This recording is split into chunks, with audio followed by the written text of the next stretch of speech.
People who wear hoodies when it is 100 degrees out, why? When I was 17, kids at school would literally yell at me for wearing hoodies during the hottest summer ever. The temperature hit like 100 degrees every single day, and I'd be walking down the hall sweating my ass off while everyone else was in tank tops and shorts. Kids would be like, "Dude, you cooking yourself alive or what?" I never answered, just kept my hood up and my sleeves rolled all the way down, even when sweat was dripping off my forehead like a faucet. What nobody knew was that my whole body was covered in burn scars. A year before, our kitchen caught fire when my dad left the deep fryer on and forgot about it. He'd been drinking that night, passed out on the couch while making late-night wings. I woke up to the smoke alarm screaming and saw flames everywhere. My little sister Emma was still sleeping in her room, and the fire was spreading fast toward the bedrooms. I didn't even think. Just ran straight through the kitchen to get to her. The flames got my back and arms pretty bad, but I grabbed Emma and carried her out. Spent 3 weeks in the hospital after that. Skin grafts, bandage changes that made me scream, and endless stares from nurses who tried to act like they weren't looking. The scars weren't just red lines. They were these weird,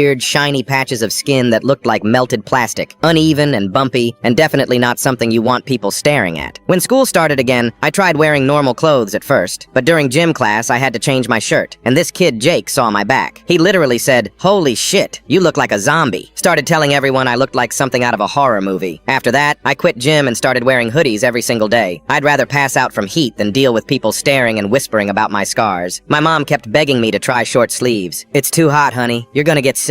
But every time I tried, someone would stare just a little too long or make some comment, and that was enough for me to go right back to the hoodie. Kids would ask me if I was emo or if I was hiding drugs or some stupid shit like that. I just let them think whatever they wanted. The worst part was summer basketball at the park. All the guys from school would play pickup games, and I wanted to join so bad, but there was no way I was taking off my hoodie in front of everyone. So I'd just sit on the sidelines, sweating through my clothes, watching everyone else have fun while I baked in the sun like an idiot. One day in July, it was like 105 degrees, and the guys were playing their usual game. I finally decided to join because I was tired of being a spectator. Figured I could handle the heat for an hour or two. Big mistake. About 20 minutes in, I started feeling dizzy. My vision got all blurry and my legs felt like jello. Next thing I knew, I was on the ground and someone was calling 911. The paramedics showed up and immediately started cutting my hoodie off to cool me down. I tried to stop them, but I could barely talk. And then everyone saw them. All the scars on my back and arms. The whole basketball court went dead silent, like you could hear a pin drop. Everyone just stood there staring at me lying on the ground with my messed up skin showing. Jake, the same kid who called me a zombie, was standing right there. But instead of laughing or making some joke, he just looked shocked. After the paramedics got me cooled down and made sure I was okay, Jake walked over to me. I thought he was gonna roast me again, but instead he asked, "Dude, how did that happen?" So I told him about the fire and saving my sister. His whole attitude changed. He looked at the other guys and said, "This kid ran through fire to save his little sister. That's badass." Word spread around school, but not as gossip this time, as respect. Kids stopped asking why I wore hoodies.